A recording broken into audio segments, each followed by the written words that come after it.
안녕하세요. 혹시 성경의 단 한 줄이 서양 사상의 핵심 교류를 완전히 뒤바꿔 놓았다는 이야기 들어보셨나요? 오늘은요, 아주 작은 씨앗 같은 이 구절에서 어떻게 삼위일체라는 거대한 나무가 자라났는지 그 흥미진진한 지적 여정을 한번 따라가 보려고 합니다. 자, 바로 이 구절이 오늘 이야기의 주인공입니다. 아들은 아무것도 스스로 할 수 없다. 처음 들으면 좀 이상하죠? 마치 아들이 좀 무능력한 존재처럼 들리잖아요. 그런데 바로 뒤에는 또 아버지가 하는 모든 일을 똑같이 한다고 말해요. 이 모순처럼 보이는 문장 안에 사실은 모든 비밀이 숨겨져 있었습니다. 이 구절은 정말로 아들이 아버지보다 못하다는 걸 의미하는 걸까요? 아니면 당시 초기 기독교 사상가들이 전혀 생각지 못했던 어떤 더 깊은 진실을 품고 있는 열쇠였을까요? 지금부터 이 지적인 미스터리를 한꺼풀씩 벗겨보겠습니다. 우선 이 구절 하나가 대체 왜 그렇게 큰 문제였는지부터 알아봐야겠죠? 당시의 신학적인 배경을 좀 살펴볼 필요가 있습니다. 이건 그냥 성경 구절 하나를 어떻게 해석하느냐의 문제가 아니었거든요. 기독교 신앙의 뿌리 자체를 흔들 수 있는 아주 거대한 퍼즐이었습니다. 그 당시의 교회의 공식적인 입장, 그러니까 니케아 신조의 핵심은 아주 명확했어요. 성부와 성자는 본질적으로나 능력 면에서나 완전히 동등하다는 것. 이게 바로 모든 논쟁의 기준점이자 절대 양보할 수 없는 원칙이었습니다. 바로 이때 이 확고한 믿음에 정면으로 도전하는 사람들이 등장합니다. 바로 아리우스파죠. 그들은 교회의 교리가 틀렸다고 주장했고 그들이 손에 쥔 가장 강력한 무기가 바로 우리가 보고 있는 요한복음 5장 19절이었습니다. 자, 여기 좀 보세요. 두 진영 다 성경을 근거로 삼고 있는데 완전히 다른 구절에 집중하고 있죠. 교회 쪽에서는 말씀이 곧 하나님이다처럼 아들의 신성을 강조하는 구절을 내세웠습니다. 그런데 아리우스파는 바로 이 구절, 스스로는 아무것도 할 수 없다는 이 문장을 딱 붙잡고 늘어진 거예요. 아들은 아버지께 종속된 존재라는 너무나 확실한 증거라고 말이죠. 이러니 신학적으로는 정말 누구도 물러설 수 없는 팽팽한 교착 상태에 빠져버린 겁니다. 이 거대한 신학 전쟁을 해결하기 위해 등판한 인물이 바로 우리 이야기의 주인공, 히포의 아우구스티누스입니다. 그가 이 어려운 퍼즐을 풀기 위해 첫 번째 시도를 하죠. 아우구스티누스가 처음 사용한 전략은 당시 신학자들이 흔히 쓰던 방법이었어요.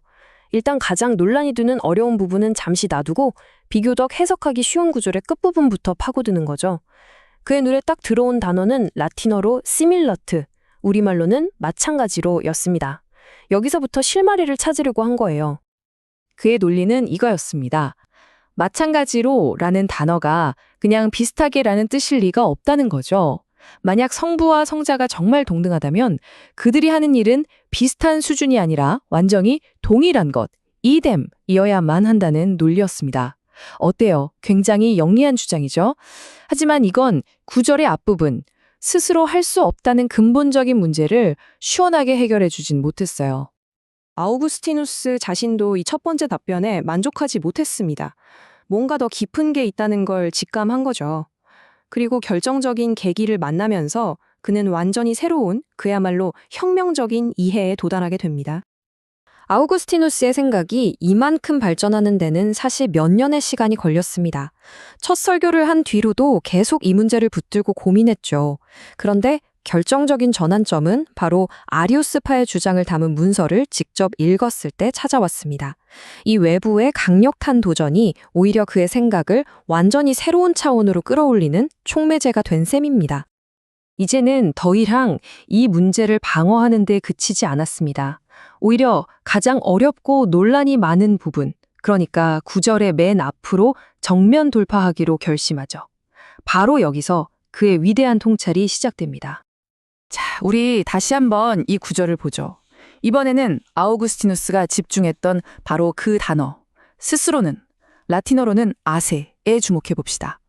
이전까지는 아들의 약점으로만 여겨졌던 이 표현이 이제는 모든 걸 설명하는 마스터키가 됩니다. 아우구스티누스의 이 놀라운 논리를 한번 따라와 보세요. 정말 천재적입니다. 첫째, 그는 하나님께 존재한다는 것과 능력이 있다는 건 같은 말이라고 전제합니다. 둘째, 기독교 신앙의 핵심은 아들이 스스로 존재하는 게 아니라 아버지로부터 존재한다는 사실이죠. 자, 이제 이 두 가지를 합쳐보는 거예요. 그러면 아들이 스스로 할 수 없다는 말은 곧 아들은 스스로 존재하는 것이 아니다라는 의미라 됩니다. 결론적으로 이 구절은 아들이 약하다는 뜻이 전혀 아니었던 거죠. 오히려 아들의 신적인 기원이 바로 아버지께 있음을 선포하는 가장 장엄하고 위대한 고백으로 완전히 탈바꿈하는 순간입니다. 말 그대로 패러다임이 전환된 겁니다. 그리고 이 단 하나의 통찰은요, 요한복음 5장 19절이라는 한 구절을 넘어서서 삼위일체 전체를 이해하는 아주 근본적인 원리로 발전하게 됩니다. 그리고 이게 바로 그 결과물입니다. 불가분적 사역규리. 말이 좀 어렵죠? 쉽게 말하면 이런 거예요. 세상을 창조하거나 우리를 구원하는 것 같은 하나님의 모든 바깥으로 드러나는 일은 성부 혼자 혹은 성자 혼자 하시는 게 아니라 언제나 성부, 성자, 성령 세 분이 함께 하나의 행동으로 하신다는 뜻입니다. 존재가 하나이기 때문에 행동도 하나라는 거죠. 물론 이 개념은 굉장히 추상적이에요. 그래서 아우구스티누스는 정말 멋진 비유를 들었습니다. 불꽃이랑 그 빛을 한번 생각해 보세요. 불꽃이 생기는 바로 그 순간, 빛도 동시에 존재하잖아요. 불꽃과 빛은 분명히 다르지만 절대로 떼어놓을 수는 없죠. 성부와 성자의 관계가 바로 이와 같다는 겁니다. 영원히 함께 존재하면서도 한 분이 다른 한 분의 기원이 되는 관계. 정말 아름다운 비유 아닌가요? 아우구스티누스의 이 통찰은 단지 한 구절에 대한 해답으로 끝나지 않았습니다. 이건 성경 전체, 특히 삼위일체를 다루는 다른 어려운 구절들을 해석하는 아주 강력한 새로운 규칙, 일종의 마스터키가 된 거죠. 이걸 적용할 수 있는 완벽한 예시가 바로 이 구절입니다. 성령에 대해서 스스로 말하지 않고라는 표현이 나오는데 예전 같았으면 이것도 성령이 좀 열등하다는 증거로 쓰일 수 있었겠죠. 하지만 아우구스티누스의 새로운 원칙을 딱 적용하면 어떻게 되나요?